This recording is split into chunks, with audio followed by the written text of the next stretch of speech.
Maymay, agad na comfort ang aktres.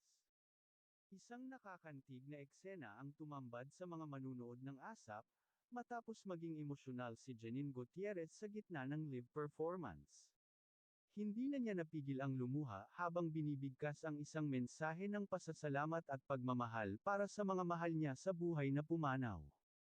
Kitang-kita sa mga mata ni Janine ang bigat ng kanyang nararamdaman. Habang pilit na tinatapos ang kanyang linya, unti-unti nang bumigay ang kanyang boses, at sa isang iglap, tumulo ang kanyang mga luha. Pero bago pa man siya tuluyang maiyak sa entablado, agad lumapit sina Kyle Echari at Maymay Entrata. Walang alinlangan nilang niyakap ang aktres, isang tahimik ngunit makapangyarihang paraan ng pagsuporta.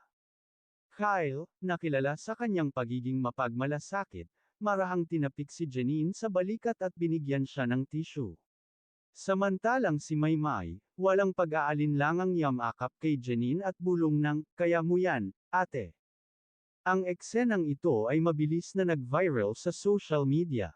Marami ang humanga sa genuine friendship na ipinakita ni Kyle at Maymay, at mas lalong napalapit sa kanila ang mga netizens. Grabe, ang babait ng mga batang ito.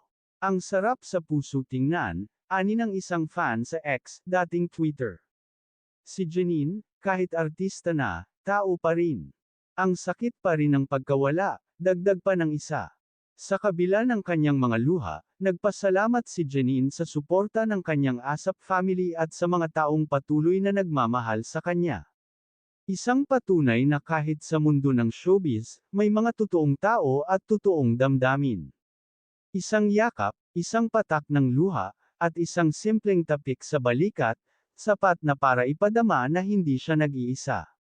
Mga ka-celebrity hub, na-touch din ba kayo sa eksenang ito? Share nyo sa comments kung sino sa ASAP family ang nagbibigay inspirasyon sa inyo.